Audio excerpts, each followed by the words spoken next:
कैसे हैं मेरे प्यारे बच्चों, स्वागत है आप सब लोग का इंजीनियर की इस इमेजिनेशन पर। आपके साथ आपके लिए फिजिक्स लेकर के हाजिर हूं मैं, इलेक्ट्रोस्टैटिक्स। तो मैंने पिछले लेक्चर में आप लोगों को बताया था कि चार्ज क्या है। Charge is the property of matter by virtue of which it can attract और रिपेल द स्मॉल पार्टिकल्स। मतलब ये फोर्स लगा सकता है। क्या लगा सकता है? चलो, फोर्स लगा सकता है। तो देखिए मेरे प्यारे बच्चों, अगर कोई भी पार्टिकल कहीं पर भी अगर फोर्स लगा सकता है तो हमें फोर्स की जरूरत है, क्योंकि हमें वर्क डन करना है। और वर्क डन क्या होता है? फोर्स इनटू फोर्स के डायरेक्शन में डिस्प्लेसमेंट। तो फोर्स और फोर्स के डायरेक्शन में डिस्प्लेसमेंट है, तो पहले फोर्स को समझा जाए कि फोर्स है कितना, कैसे लग सकता है, एकदम बेसिक प्रॉपर्टी। तो मैंने बेसिक एकदम प्रॉपर्टी चार्ज के बारे में पहले ही बता रखा है। आप लोग थोड़ा पहला वीडियो अगर देख लेंगे अच्छा रहेगा। और हम लोग का जो 12th का जो स्टडी है, जो चार्ज के बारे में एक्चुअल न्यूमेरिकल प्रॉब्लम जो स्टार्ट होते हैं वो कूलम्स लॉ से स्टार्ट होते हैं। तो आइए एक नए सुनहरे सफर पर इंजीनियर की इमेजिनेशन में आप लोगों के साथ मैं शैलेंद्र कुमार वर्मा। चलिए स्टार्ट करते हैं कूलम्स लॉ। कूलम्स लॉ में ये हम लोगों ने कहा कि देखो भाई, जैसे ही चार्ज आ गया इस पूरे यूनिवर्स में, मैं आपको बता दूं मेरे प्यारे बच्चों, केवल और केवल 4 टाइप के फोर्सेस होते हैं। केवल 4 टाइप के फोर्सेस हैं। 4 टाइप में कौन कौन सा? ग्रेविटेशनल फोर्स है, इलेक्ट्रोमैग्नेटिक फोर्स है, न्यूक्लियर फोर्स है और वीक फोर्सेस है। ओनली 4 फोर्सेस है। कौन कौन से? Gravitational force, electromagnetic force. Electromagnetic force मतलब यही फोर्स होता है। फिर न्यूक्लियर फोर्स और हमारे पास वीक फोर्सेस। और लेकिन इस दुनिया का कमजोर फोर्स तो कहते हैं इसको, जैसे वांडरवाल फोर्सेस हमारे पास लगता है, ये फोर्सेस हमारे पास कमजोर फोर्सेस में आते हैं। लेकिन मेरे प्यारे बच्चों, सबसे कमजोर जो है वो ग्रेविटेशनल फोर्स है। लेकिन क्या हुआ? कमजोर। और सबसे स्ट्रॉन्गेस्ट फोर्स है वो कौन सा है? न्यूक्लियर फोर्स है। लेकिन न्यूक्लियर फोर्स इतना बड़ा है कि उसके पास जाने के लिए हमें एटम बम और हाइड्रोजन बम का विस्फोट करना पड़ेगा, या हो जाएगा उस लेवल की बात होगी। और जो ग्रेविटेशनल फोर्स है वो बहुत कमजोर है, वो नेग्लिजिबल है। 10 टू द पावर 43 के ऑर्डर का हमारे पास रहता है इलेक्ट्रोस्टैटिक फोर्स और ग्रेविटेशनल फोर्स। तो न्यूक्लियर फोर्स तो अभी पता नहीं कितना और स्ट्रांग होगा, उसके बारे में तो हम लोग कह ही नहीं सकते। मेरे प्यारे बच्चों, इस बात को समझना बहुत जरूरी है कि जो ग्रेविटेशनल फोर्स है कमजोर तो है, लेकिन बहुत दूर तक काम करता है। तो इलेक्ट्रोस्टैटिक फोर्स किस रेंज का काम है, और जो न्यूक्लियर फोर्स है वो बहुत कम रेंज का है। तो आइए हम लोग इलेक्ट्रोस्टैटिक फोर्स के बारे में समझते हैं। यानी इस ब्रह्मांड में 4 फोर्सेस में एक फोर्स को आज हम लोग पढ़ने की कोशिश करें और इसको समझने की कोशिश करें, जिसने बताया है कूलम। कूलम साहब ने ये कहा कि 2 अगर चार्ज, हम लोगों ने कहा कि देखो भाई 2 चार्जेस अगर होंगे तो उनके बीच में फोर्स लगेगा। अगर दोनों सेम नेचर के हैं तो रिपल्सन होगा, और दोनों अपोजिट नेचर के हैं तो अट्रैक्शन होगा। तो हमने कहते हैं कि मान लो यहाँ पर 2 चार्ज हैं Q1 Q2 और दोनों का नेचर सेम है मेरे प्यारे बच्चों, और इनके बीच का जो डिस्टेंस है हमने कह दिया कि ये r डिस्टेंस है। तो कूलम साहब ने ये कहा, सिंपल सा नियम है, सब लोग जानते हैं, इसमें कोई बहुत बड़ी चीज नहीं है। जो बड़ी चीज है वो बताऊंगा। हमने कहा कि देखो भाई, जो इन्होंने कहा कि फोर्स जो होगा electrostatic directly proportional to Q1 Q2। Simple सी बात है भाई, चार्ज की वजह से ही फोर्स आ रहा है, तो चार्ज कितना है ये देखना पड़ेगा। और चार्ज का अमाउंट देखना अगर है मेरे प्यारे बच्चों, तो अमाउंट के प्रोडक्ट पर डिपेंड कर दिया। फिर inversely proportional to square of the distance between them. इन दोनों फोर्सेस के बीच का जो डिस्टेंस होगा उसके स्क्वायर के इनवर्सली प्रोपोर्शनल होगा। तो हमने कहा कि चलिए प्रोपोर्शनलिटी साइन हटाया जाए। एक्सपेरिमेंटली ये फाउंड आउट किया गया कि ये यहाँ पर k Q1 Q2 अपॉन में r² आएगा। ये k क्या है? हमारे पास कांस्टेंट है, जो कि मीडियम डिपेंडेंट फोर्स है। इस बात को थोड़ा गौर करिएगा, मीडियम डिपेंडेंट फोर्स है। कैसा फोर्स है? Medium dependent. क्या होता है मीडियम डिपेंडेंट? k का वैल्यू जो होता है 1 अपॉन स्मॉल k में हम लोग लिखते हैं small k equals to 1 upon 4 pi epsilon naught. ये एप्सिलॉन नॉट क्या है? हमने कहा कि इसकी जो वैल्यू थी 9 × 10 टू द पावर 9, इसका जो यूनिट हो जाएगा न्यूटन मीटर स्क्वायर पर कूलम स्क्वायर। तो मेरे प्यारे साथियों, k का ये वैल्यू है, और k हमारे पास इसकी वैल्यू मीडियम डिपेंडेंट है। तो ये एप्सिलॉन नॉट क्या है? हम लोग कहेंगे एप्सिलॉन नॉट क्या है? Permittivity of free space. Permittivity of free space. Free space मतलब जहां पर हमारे पास कुछ भी ना हो, वैक्यूम की बात कह सकते हैं, या एयर में भी हमारे पास बहुत ज्यादा इफेक्ट नहीं पड़ सकता, तो हम लोग इसको एयर के लिए भी कंसीडर कर सकते हैं। तो हमने कह दिया कि परमिटिविटी इसकी वैल्यू कितनी होती है। हमने कहा कि एप्सिलॉन नॉट की जो वैल्यू होती है मेरे प्यारे बच्चों, वो होती है 8.85 × 10 to the power -12। 8.85 × 10 to the power -12 coulomb square पर न्यूटन मीटर स्क्वायर। मेरे प्यारे साथियों, मेरे प्यारे बच्चों, इस बात को समझने की कोशिश करिए। इसकी वैल्यू हम लोग कहीं से निकाले नहीं है, 1/4 पाई एप्सिलॉन नॉट। ये एक्सपेरिमेंटली फाइंड आउट किया गया, 9 × 10⁹ से ही हम लोगों ने कैलकुलेट किया है। तो इस फार्मूले से हम लोग इसकी वैल्यू हम लोग क्या कर सकते हैं, इस कांस्टेंट से हम लोग फाइंड आउट कर सकते हैं, निकाल सकते हैं। तो कूलम का जो नियम हो गया वो क्या हो गया, F = अगर हम लोग कहें एकदम सिंपल सा फार्मूला जो बन गया, F = 1/4 pi epsilon naught Q1 Q2 upon में R²। यहाँ तक किसी को कोई दिक्कत नहीं होता है और कोई प्रॉब्लम नहीं है, बस ये याद रखना है मीडियम डिपेंडेंट फोर्स है। सर आपने फ्री स्पेस की बात कही, अगर यहाँ पर कोई दूसरा मीडियम अगर ला देंगे तो क्या होगा, हमने कहा कि फिर परमिटिविटी ऑफ दैट मीडियम हम लोग कंसीडर करेंगे।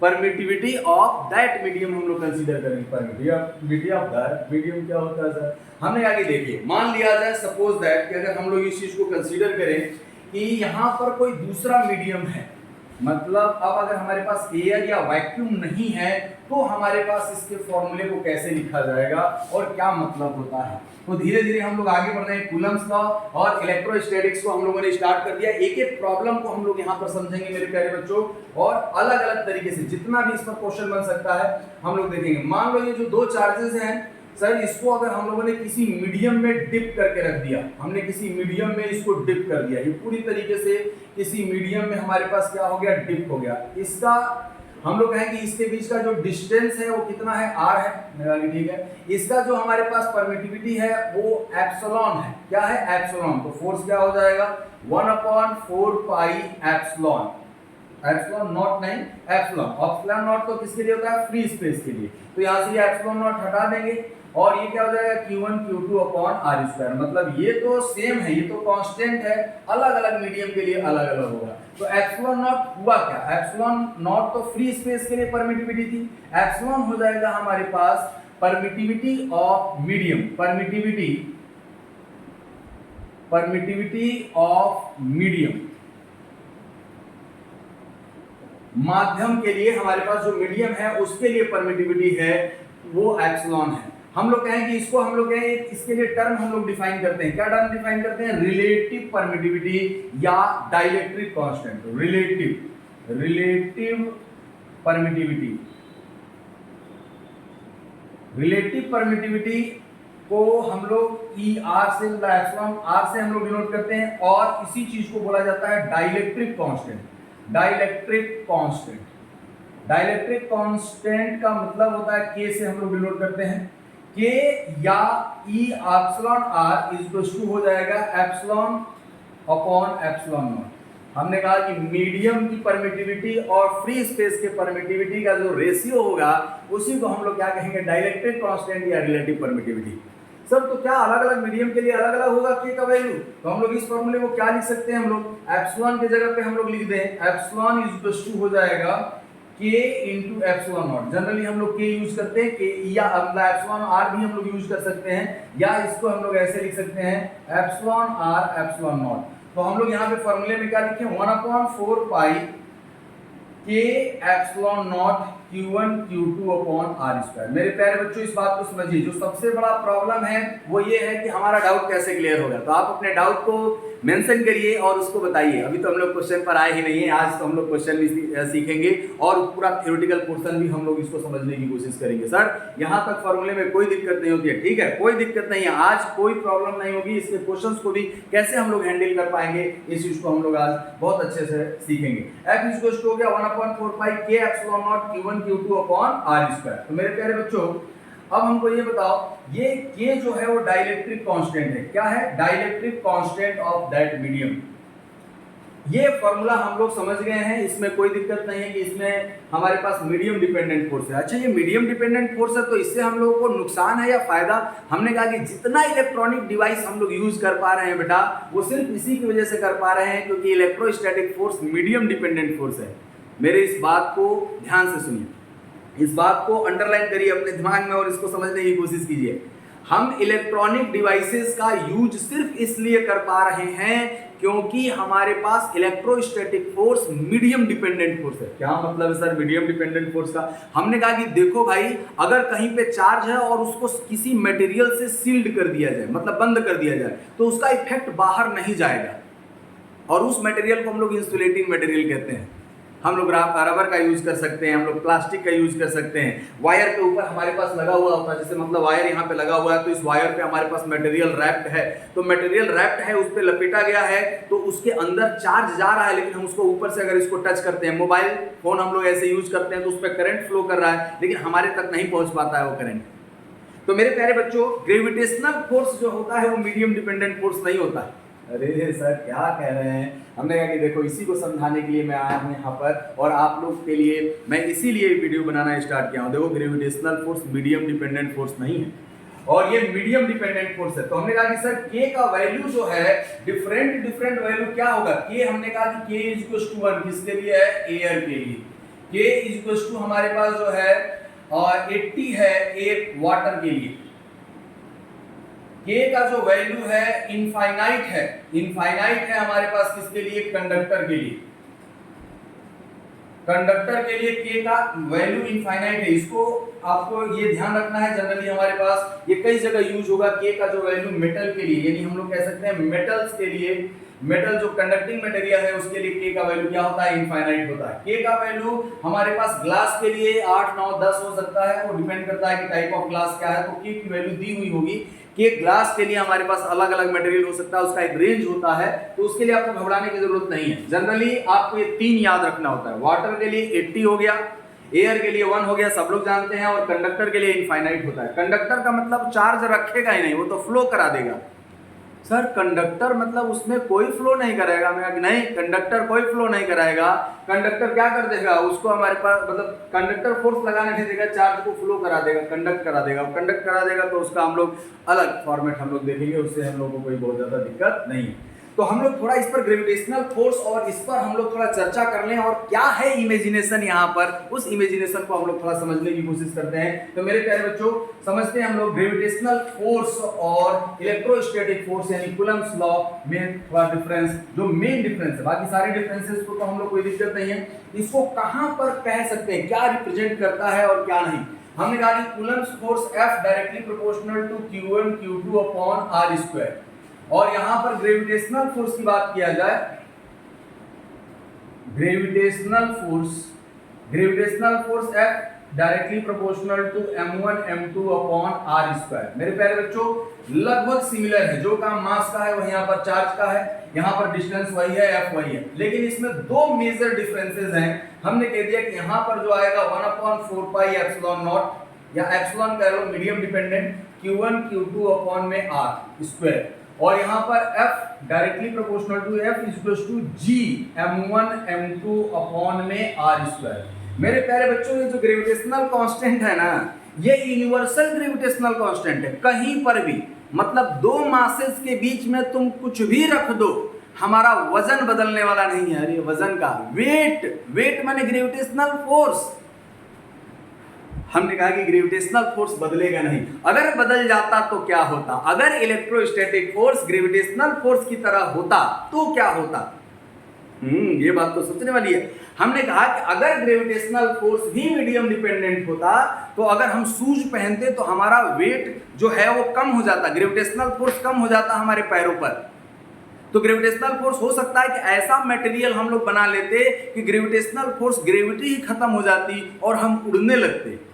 मेरी बात को समझो, यहां पर ये अर्थ है मेरे प्यारे बच्चों, और अर्थ और हमारे बीच में, मान लो मैं यहाँ पे खड़ा हूं, हालांकि अर्थ थोड़ी बड़ी है, और मैं यहाँ पे खड़ा हूं, अगर मीडियम डिपेंडेंट फोर्स होता, तो अगर मेरा पैर अगर किसी भी मतलब हम लोग का शूज अगर हम लोग पहन लिए या एक चटाई बिछा दिए, और चटाई बिछा दिए तो इसका ग्रेविटी खत्म और ये उड़ने लगा, और उड़ने लगा तो इसी को कहते हैं उड़न खटोला। मतलब अगर gravitational force medium dependent force होता तो हम लोग उड़न खटोला की तरह उड़ रहे होते, ग्रेविटी खत्म हो जाती या कम हो जाती। मेरी बात को समझिए। लेकिन ये तो मीडियम डिपेंडेंट फोर्स है, और ये मीडियम डिपेंडेंट फोर्स है, तो हमने कह दिया कि ये अलग अलग मीडियम के लिए अलग अलग फोर्स है। अगर हमारे पास अलग मीडियम अगर फ्री स्पेस है तो सबसे ज्यादा फोर्स फ्री स्पेस में लगता है। अगर कोई मीडियम आ गया तो उसके फोर्स को रोकेगा, थोड़ा कहेगा कि सब्र करो बेटा, इसको बहुत ज्यादा आगे नहीं ले जाना है। और कुछ लोग तो ऐसे आ जाएंगे कंडक्टर, या कहेंगे भाई हटो, फोर्स ही नहीं लगाना है। कौन फोर्स नहीं लगाना है? Electrostatics, Coulomb's law. दूसरा इसमें क्या नियम है, देखो यहाँ पर मास और चार्ज को हम लोग इक्विवेलेंट कर रहे हैं। तो मास ऑलवेज पॉजिटिव, मास जो होगा ऑलवेज पॉजिटिव, ये हमेशा पॉजिटिव होगा, always positive, but it can be positive, negative और जीरो। मतलब चार्ज हमारे पास पॉजिटिव और नेगेटिव दोनों नेचर का हो सकता है चार्ज, मास कभी भी नेगेटिव नहीं हो सकता। क्या सर इसका भी इमेजिनेशन कर सकते हैं कि मास नेगेटिव हो गया तो क्या होगा? आओ तुम लोग को आज मैं एक बहुत बढ़िया और बहुत बेहतरीन एग्जांपल बता रहा हूं, शायद ही कहीं आप लोगों ने सुना हो, शायद ही कहीं सुना हो, क्योंकि ये सिर्फ और सिर्फ इंजीनियर की इमेजिनेशन है। और इस बात को हमने कहा कि मास पॉजिटिव होने का क्या मतलब है? हम कुछ खाना खा रहे हैं, सपोज दैट कि मैं मैंगो खा रहा हूं, मैंगो, और मैंगो खाऊंगा तो पॉजिटिव मास का मतलब मैं जैसे ही खाऊंगा तो मास मेरे अंदर जाएगा, मतलब मैंगो मेरे मुंह में जाएगा। अब मैं अगर जीरो होता तो खा रहा हूं, कुछ जा नहीं रहा है, और निगेटिव होता तो क्या होता? केवल मैं मुंह चलाता तो मेरे हाथ में मैंगो आ जाता, या अगर थोड़ा ज्यादा मुंह बना दिए, मुंह चला दिए मुंह बना दिए, हमने कहा कि ज्यादा अगर हमने मुंह चला दिया यानी निगेटिव मास हो गया तो पेड़ बन गया। मतलब कहने का मतलब समझ रहे हो, रिवर्स डायरेक्शन में हो जाता, निगेटिव मास नहीं होता है। लेकिन चार्ज हमारे पास क्या हो सकता है? नेगेटिव और पॉजिटिव हो सकते हैं। तो ये हमारे पास थोड़ा बेसिक डिफरेंस है ग्रेविटेशन और कूलम्ब्स लॉ। मेरे प्यारे बच्चों, इस बात को समझना बहुत जरूरी है कि हमारे पास ग्रेविटेशनल फोर्स और कूलम्ब्स फोर्स में क्या अंतर है। फॉर्मूला लगभग एक जैसा लगता है, लेकिन ये मीडियम डिपेंडेंट नहीं है, ये जी की महिमा है, और ये यहाँ पर K1/4πε की हमारे पास महिमा है। इसी की वजह से हम लोग इलेक्ट्रॉनिक डिवाइसेस को यूज कर पाते हैं, क्योंकि अगर एक जगह से मान लो इसमें करंट फ्लो कर रहा है और ये रेजिस्टेंट मटेरियल है, इसको रेजिस्टेंट कर दिया तो इसका इफेक्ट मेरे चेहरे पर नहीं आएगा और इसको हम लोग रोक सकते हैं। तो देखो इतने हाई टेंशन के वायर्स को हम लोग एक प्लेस से दूसरे प्लेस तक ले जाते हैं और उसमें हम लोग मटेरियल लगा देते हैं, जिसकी वजह से करंट हमारे पास नहीं आ पाता है। तो चलिए, हम लोगों ने बहुत अच्छा चर्चा किया है, इस पर कमेंट करके जरूर बताइएगा। अगर ये बातें समझ में आ गई हैं तो बहुत अच्छी बात है, नहीं समझ में आई है तो फिर से पूछिएगा। इसके लिए हम लोग फिर से जो भी आप लोगों को चीजें समझ में नहीं आती हैं मेरे प्यारे बच्चों, उसको आप कमेंट कर सकते हैं, मैं उसको ऊपर दूसरा वीडियो बनाऊंगा, दूसरी तरीके से उसको हम लोग समझने की कोशिश करेंगे और ज्यादा इमेजिनेशन किया जाएगा। तो पढ़ाई में भी अब आप इमेजिनेशन करना है, केवल खेलने कूदने में नहीं। तो चलिए, हम लोग अब थे कहां पर थे? हमने कहा कि दो चार्जेज हैं हमारे पास, Q1 Q2 पॉइंट चार्जेस हैं, यहां से इनके बीच का जो डिस्टेंस है वो r है, और हमने कह दिया कि अगर इनके बीच में जो फोर्स काम करेगा 1/4πε0, हम मान करके चल रहे हैं कि फ्री स्पेस की बात हो रही है या एयर है, मीडियम डिपेंडेंट होगा। तो बच्चों मैंने आप लोगों को सिखाई दिया है कि क्या होगा, यानी ये r², ये हमारे पास फोर्स हो गया, ये इलेक्ट्रोस्टैटिक फोर्स है बिटवीन देम। हमने कहा कि कूलम्ब्स लॉ क्या हर जगह वैलिड है? कूलम्ब्स लॉ क्या हर जगह वैलिड है? नहीं, कूलम्ब्स की भी कुछ लिमिटेशंस हैं, वो क्या है उस चीज को समझते हैं। तो सबसे पहला लिमिटेशन ये है कि this is applicable only for point masses. हमने कह दिया कि ये formula, this formula is applicable, this formula is applicable for point charge, point charges. Mass को नहीं कह दिया था ना, पॉइंट चार्जेस, पॉइंट चार्जेस के लिए ही है। लेकिन हम लोग इसका जो अगर शेप बदल दिया जाए, मतलब पॉइंट चार्जेस, और इसको ऐसे भी लिख सकते हैं स्फेरिकल,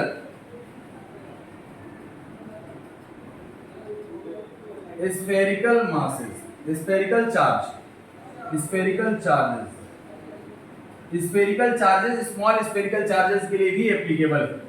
नेक्स्ट अगर हम लोग बात करें मेरे प्यारे बच्चों कि ये जो हमारे पास फोर्स है, जो हमारे पास कूलम्ब्स का फोर्स हम लोगों ने लिखा है, ये फोर्स लाइन ज्वाइनिंग में ही काम करेगा, इन दोनों के लाइन ज्वाइनिंग में ही हमारे पास काम करता है, ये कहीं और नहीं काम करेगा। लिमिटेशन में अगर हम लोग बात करें कि लिमिटेशन में ये हम लोग कहेंगे इन दोनों के लाइन ज्वाइनिंग में ही हमारे पास फोर्सेस काम करेंगे। दूसरा अगर हम लोग कहें कि ये स्टेशनरी, हम लोग क्या पढ़ रहे हैं बच्चा? इलेक्ट्रोस्टैटिक्स पढ़ रहे हैं। तो this formula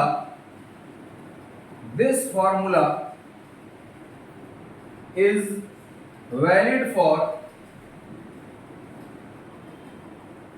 charge in rest, charges in rest. इसमें कुछ एजम्पशंस भी हैं जिसके बेसिस पर हम लोग लगा सकते हैं। ये हमारे पास मूविंग मास के लिए नहीं, अभी तो हम लोग चार्ज को बैठना सिखा रहे हैं और उसके ऊपर फोर्स और इलेक्ट्रिक फील्ड की हम लोग बातचीत करेंगे। तो मेरे प्यारे बच्चों, this formula is valid for charge in rest. केवल अगर चार्ज रेस्ट में होगा तभी हम लोग ये फार्मूला अप्लाई कर सकते हैं, अदरवाइज हम लोग नहीं कर सकते हैं। अब हम लोगों ने कहा कि चलिए ठीक है सर, इसका हम लोग वेक्टर फोर्स कैसा क्वांटिटी है, वेक्टर क्वांटिटी, इसमें मैग्नीट्यूड और डायरेक्शन दोनों बताना पड़ेगा। तो हम लोग ये कहें कि थोड़ा इसके ऊपर हम लोग और समझने की कोशिश करें कि न्यूमेरिकल प्रॉब्लम इसमें कैसे सॉल्व होता है और क्या उसमें आता है, फोर्सेस कैसे हम लोग दिखाते हैं और कितना इसमें टफ हो जाता है। तो देखो, ध्यान देने वाली बात यह है कि जो हमारे पास वेक्टर क्वांटिटी है वो वेक्टर के रूल से ही हमारे पास सॉल्व हो सकती है। किससे सॉल्व हो सकती है मेरे प्यारे बच्चों? वेक्टर के रूल से ही सॉल्व हो सकती है। तो वेक्टर के रूल से अगर सॉल्व हो सकती है तो वेक्टर नियम भी हम लोग को समझना पड़ेगा। तो वेक्टर का नियम क्या है? सिंपल है। हम लोग कहेंगे सबसे पहले vector form of Coulomb's law. Vector form of Coulomb's law.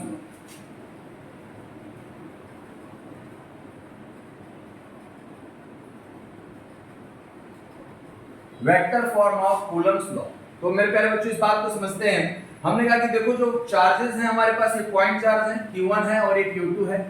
दूसरा, अगर हम लोग ये कहें कि इसका जो फोर्स काम करेगा मेरे प्यारे बच्चों, ये सिर्फ line joining of these two charges के बीच में काम करेगा, अलोंग काम करेगा। हमने कह दिया कि ये लाइन ज्वाइनिंग जो है उसी के अलोंग हमारे पास काम करेगा। मान लिया जाए कि इनके बीच का जो डिस्टेंस है वो r है। अब हमने कहा कि इस पे अगर फोर्स काम कर रहा है तो देखो कैसे काम करेगा।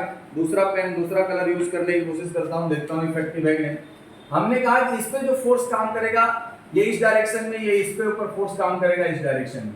ये फोर्स ऑन 2 ड्यू टू 1 है। कैसे पढ़ा जाएगा? Force on 2 due to 1, F21, force on 2 due to 1। इसको क्या पढ़ेंगे भैया? Force on 1 due to 2।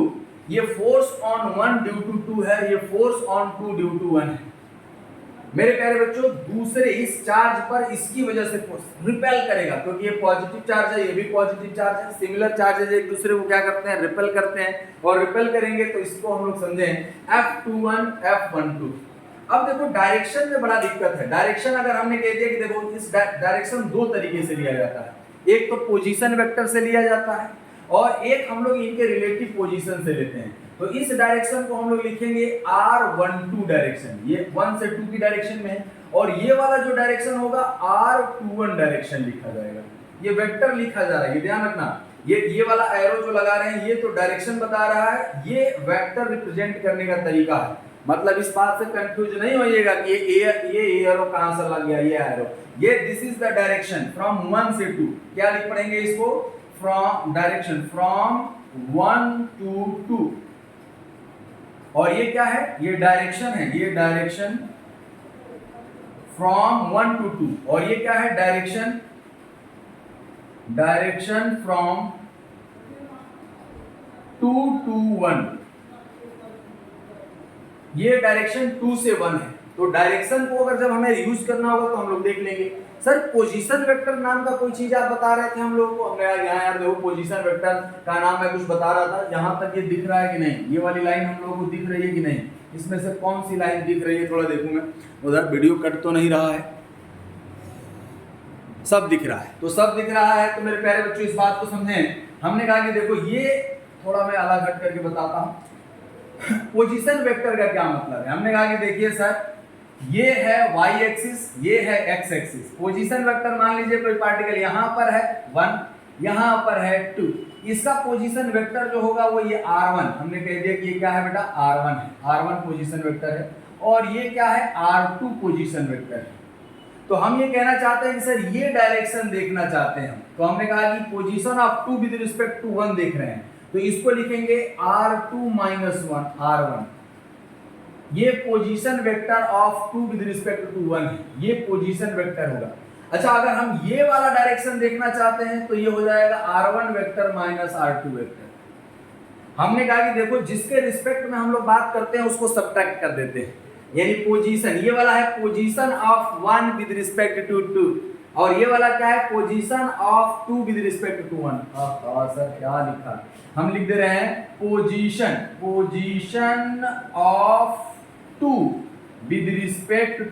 With respect to 1। मेरे प्यारे बच्चों इस बात को समझने की कोशिश कीजिए, ये क्या है फिर ये लिख करके बताइए सब लोग इसका कमेंट करें और बताएं। Position of one with respect to two, position of one with respect to two. तो हम लोग ये वन को देख रहे हैं टू से, यहाँ पर टू को देख रहे हैं वन से। तो मेरे प्यारे बच्चों हम लोग दोनों डायरेक्शन में लिखा हुआ आपको मिलेगा, मैं दोनों में सिखाऊंगा, लेकिन हम लोग जनरली यूज करेंगे ये वाला। अब ये क्या है, कैसे हम लोग यूज करते हैं इस चीज को समझते हैं। तो फोर्स हमारे पास कैसा क्वांटिटी है बच्चा लोग, फोर्स वेक्टर क्वांटिटी है, और वेक्टर क्वांटिटी है तो इसमें मैग्नीट्यूड और डायरेक्शन भी होगा। और डायरेक्शन को डिफाइन करने के लिए line joining the two charges, मतलब line joining of two charges के बीच में ही फोर्स काम करेगा, अलग अलग एक सिंगल सा हमारे पास काम नहीं करेगा। तो आइए हम लोग देखें कि अगर हमारे पास लाइन ज्वाइनिंग है और कैसे फोर्स हमारे पास एक्ट कर रहा है, इस चीज को थोड़ा समझा जाए और इसको हम लोग समझें। ये वाला डायरेक्शन में ये लिखा हुआ पोर्शन में मिटा दे रहा हूं। आई होप कि आप लोगों ने नोट कर लिया होगा। जिन्होंने नोट नहीं किया है वो नोट जरूर करें और चीजों को समझने की कोशिश करें। अब हमने कहा कि देखो भाई, अगर हमें फोर्स, ये वाला डायरेक्शन कौन सा था, ये वाला डायरेक्शन है R21, 2 से 1 की ओर, और ये वाला डायरेक्शन कौन सा है R12, 1 से 2 की ओर। तो हम लोग मुझे ये बताइए सब लोग, सर्व शिक्षा अभियान, ये बताइए सर सर्व शिक्षा अभियान क्या। हमने कहा कि देखो भाई, हम force on one due to two देखना चाहते हैं। Force on one due to two कैसे लिखेंगे सर, हमने कहा कि 1/4 pi epsilon naught Q1 Q2 upon में R²। ये किसकी डायरेक्शन में है सर, किसकी डायरेक्शन में है? हमने कह दिया कि देखिए ये वाला जो है इसके डायरेक्शन में, यानी इसका यूनिट वेक्टर हम लोग यूज करेंगे R21 यूनिट। ओहो, ये कैप क्या है सर? हमने कहा कि देखो भाई घबराओ नहीं, मैं सब कुछ समझाऊंगा। अगर कोई ए वेक्टर दिया है और कोई एक कैप पूछ रहा है, ए वेक्टर में मैग्नीट्यूड भी होगा और डायरेक्शन भी होगा, लेकिन इसका मैग्नीट्यूड 1 होगा और डायरेक्शन होगा, यानी इसमें मैग्नीट्यूड है और डायरेक्शन है। अगर मैग्नीट्यूड 1 है और केवल डायरेक्शन को डिनोट कर रहा है तो उसको बोलते हैं यूनिट वेक्टर। क्या बोलते हैं बच्चा लोग? Unit vector. यूनिट वेक्टर का क्या काम होता है? डायरेक्शन दिखाना। क्या दिखाना? डायरेक्शन। समझ गया? बहुत अच्छी बात। नहीं समझ में आएगा तो फिर से इसको रिपीट कर रहा हूं। ये ए वेक्टर है, इसमें मैग्नीट्यूड और डायरेक्शन दोनों है। अब ए कैप लिखा कैसे जाएगा सर? हमने कह दिया कि A vector divided by magnitude of A vector, यानी किसी भी वेक्टर को उसके मैग्नीट्यूड से डिवाइड कर दिया जाए तो यूनिट वेक्टर बन जाता है। उसको क्या कहते हैं? एकांक सदिश, यूनिट वेक्टर। मेरे प्यारे बच्चों, तो इसको हम लोग इस तरीके से लिख सकते हैं, F12 vector is equals to 1/4 pi epsilon naught Q1 Q2 upon में R² R21 vector divided bye R। अरे R21 का जो वेक्टर है उसका मॉड R के बराबर ही होगा। इसका मॉड अगर हम लोग कहें 21 का, तो ये मॉड किसके बराबर होगा? R के, यानी F12 इक्वल्स टू कितना हो गया? 1/4 pi epsilon naught Q1 Q2 upon R cube, ये क्यूब हो जाएगा, और R21 वेक्टर। देखो मेरे प्यारे बच्चों, इस बात को समझने की कोशिश करो। अगर यहाँ पर कैप है, यहाँ पर कैप है तो यहाँ पे स्क्वायर होगा, यहाँ पर वेक्टर है तो यहाँ पर क्यूब होगा, यहाँ पर अगर वेक्टर है तो क्यूब होगा, यहाँ पर कैप है तो स्क्वायर होगा, क्योंकि वेक्टर में मैग्नीट्यूड और डायरेक्शन दोनों है। इसमें तो खाली डायरेक्शन है ना, बेचारा ने डायरेक्शन लिया है तो इसका मैग्नीट्यूड नहीं ना बढ़ने देगा। ये बात समझ में आया कि नहीं? तो इसी प्रकार अगर हम F21 लिखे तो क्या लिखेंगे? F21 लिखें तो क्या लिखेंगे? यानी फोर्स ऑन 2 ड्यू टू 1।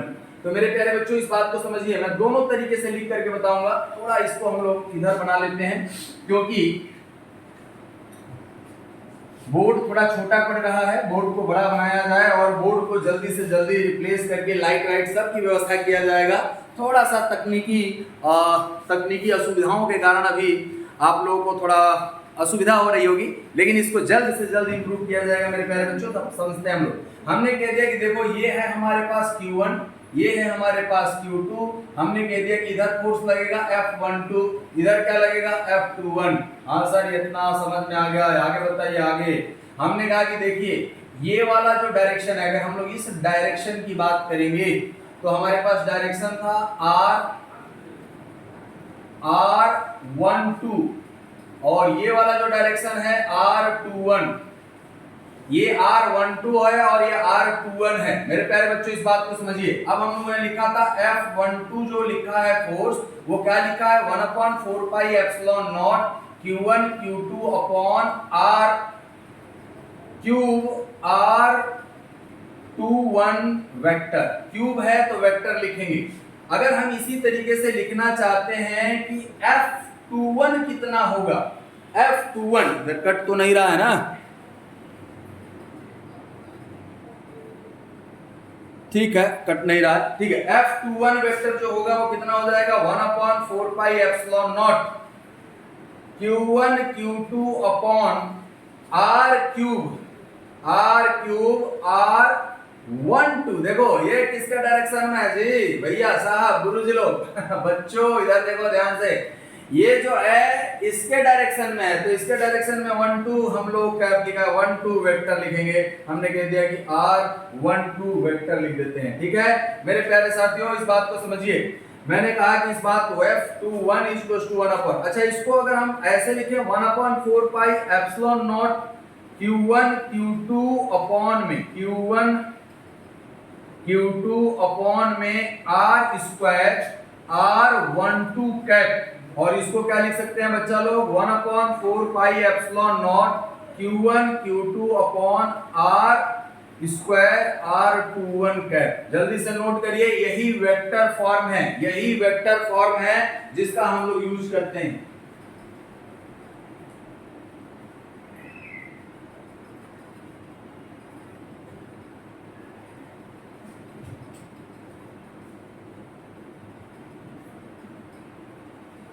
ठीक है मेरे प्यारे बच्चों, जल्दी से जल्दी नोट कर लीजिए, मेरे ख्याल से सबको दिख रहा होगा, कोई दिक्कत नहीं होनी चाहिए। ये बताइए अगर हम पोजीशन वेक्टर के रूप में लिखना चाहते हैं तो पोजीशन वेक्टर का डायरेक्शन कैसे डिफाइन किया जाएगा जी। हमने कहा कि सर देखिए पोजीशन वेक्टर अभी आपने बताया था R12 और R21 के टर्म्स में हम लोग को लिखना है, R12 और R21 के टर्म्स में। तो R12 और R21 के टर्म्स में अगर लिखना होगा तो कैसे लिखेंगे, हमने कहा कि सर देखिए इसको मिटाते हैं और फिर से इसको लिखने का कोशिश करते हैं। तो जनरली हम लोग तो सिर्फ यही यूज करेंगे, वेक्टर फॉर्म हो गया है। अच्छा अट्रैक्शन का फोर्स होगा और रिपल्सन का फोर्स होगा तो क्या होगा, हमने कहा कि सर अट्रैक्शन का फोर्स होगा और रिपल्सन का फोर्स होगा तो उसका डायरेक्शन ही तो चेंज होगा ना, और डायरेक्शन चेंज कैसे होता है ये आप बता चुके हैं, तो नहीं बताएं तो फिर से देख लिया जाएगा। ये क्या है भैया, ये देखिए ये है F force on two due to 1। अब हम लोगों ने कहा कि देखो पोजीशन वेक्टर, अब ये पोजीशन वेक्टर की अगर बात किया जाएगा तो ये वाला जो डायरेक्शन है यहां पर पहुंच रहे हैं इसके रिस्पेक्ट में, तो R2 vector minus R1 vector, ये डायरेक्शन जो होगा वो इसका ये वाला डायरेक्शन होगा, और ये जो डायरेक्शन होगा R1 माइनस जिसके रिस्पेक्ट में हम लोग बात करते हैं उसको R2 माइनस R1, और ये वाला जो डायरेक्शन होगा R1 माइनस R2। किसके रिस्पेक्ट में किसको देख रहे हैं, देखो लिखने का तरीका है, हर किसी ने एक ही फॉर्मेट बताया है लेकिन मैं आपको दोनों फॉर्मेट बता रहा हूं। अलग अलग बुक में एनसीईआरटी में अगर देखेंगे तो ये फॉर्मेट दिया हुआ है, तो दोनों एक साथ अगर आपका क्लियर हो जाएगा तो बहुत इजी होगा, नहीं तो थोड़ा दिक्कत तो होता ही है। तो दिक्कत को छोड़ना है हम लोगों को, और इस दिक्कत को हमें अपनी इस असुविधा को सुविधा में बदलने के लिए इस बात को समझिए। हमने कहा कि पोजीशन ऑफ टू, ये क्या लिखा है, position of two with respect to 1, position of 2 with respect to 1, और ये क्या लिखा है भैया, position of 1 with respect to 2। मेरे प्यारे बच्चों इस बात को समझिए, सर्व शिक्षा अभियान सब पढ़ें सब बढ़ें, क्या बात है सर, डायलॉग भी सरकारी वाला मेरे प्यारे बच्चों R2 minus R1 position of 2 with respect to 1, R1 minus R2 position of 1 with respect to 2। अभी मैंने उसको लिखा था यहाँ पर, जो अगर चीजें अगर आपको समझ में नहीं आए तो फिर से एक बार उस पोजीशन वेक्टर को देखिए, और मैं पोजीशन वेक्टर का जो ना 11th के पार्ट में मैं डिस्कस कर चुका हूँ, तो वहां पर भी जाकर के देख सकते हैं, जो एक वीडियो मैंने अपलोड किया है उसको आप लोग आसानी से समझ सकते हैं। तो मेरे प्यारे बच्चों ये position of 2 with respect to 1 है, ये position of 1 with respect to 2 है। अब अगर हम लोग इसको कहना चाहते हैं कि हम फोर्स लिखना चाहते हैं, तो ये वाला डायरेक्शन जो है, देखो ये वाला डायरेक्शन इसके उसमें है, रेड पेन से यूज कर लेते हैं ना, इसका जो डायरेक्शन है वो इसके डायरेक्शन में है, और ये वाला जो डायरेक्शन है वो इसके डायरेक्शन में है। तो हम लोग कहें कि फोर्स F21 अगर लिखना होगा, क्या लिखना होगा, फोर्स, अब हम लोग कहें कि इसके फॉर्मेट में लिखना है, थोड़ा गड़बड़ हो गया क्या, इसको मिटाते हैं, इससे ज्यादा डार्क हो, तो सर डार्क नहीं करें, ये डायरेक्शन है r2 with respect to 1, position of 2 with respect to 1। अब बताओ मेरे प्यारे बच्चों, अगर हमें लिखना है फोर्स, हमें फोर्स 1 2 लिखना है, 1 2 किसके डायरेक्शन में है, इसके डायरेक्शन में, 1/4 pi epsilon naught q1 q2 upon में r स्क्वायर। डायरेक्शन लेना होगा, हमें क्या लेना है, डायरेक्शन। तो डायरेक्शन लेने के लिए हम लोग क्या करेंगे, r1 vector minus r2 vector divided by mod of r1 vector minus r2 vector, जो कि r के बराबर ही होगा। इसका मॉड लिए हैं बेटा, मॉड क्यों मॉड लिए हैं, क्योंकि हमें यूनिट वेक्टर देखना है, ये तो वेक्टर है, इसमें तो ऑलरेडी मैग्नीट्यूड है, तो फिर अगर मैग्नीट्यूड ले लेंगे तो डायमेंशन गड़बड़ हो जाएगा। अरे न्यूटन ही तो आना चाहिए फोर्स का यूनिट, और न्यूटन से गड़बड़ हो जाएगा तो सब खत्म कहानी। अब बताइए मेरे प्यारे बच्चों, जल्दी से जल्दी ये चीज समझ में आ जाना चाहिए, और इस चीज को कमेंट करके लिखना है आप लोगों को कि ये समझ में आया कि नहीं। एक बच्चे ने मुझसे शिकायत की थी कि सर थोड़ा बड़ा बड़ा लिखिए, और उस बात को मैंने सीरियसली लिया है, तो अगर बड़ा बड़ा अब तो हो रहा है ना इस बात को भी थोड़ा समझने की जरूरत है। आप लोगों का सजेशन ही मेरी क्वालिटी को और इंप्रूव करेगा बच्चों, और आप ज्यादा से ज्यादा कमेंट करें अपने क्वेश्चन, अपने डाउट्स, आप इसमें जो डाउट लगता है आपको उसको बताइए, मैं अगले वीडियो में या उसके लिए शॉर्ट बना करके जितना भी 1 मिनट 2 मिनट 5 मिनट का वीडियो बना करके उसको अपलोड करूंगा, वो करूंगा, मेरी रिस्पॉन्सिबिलिटी।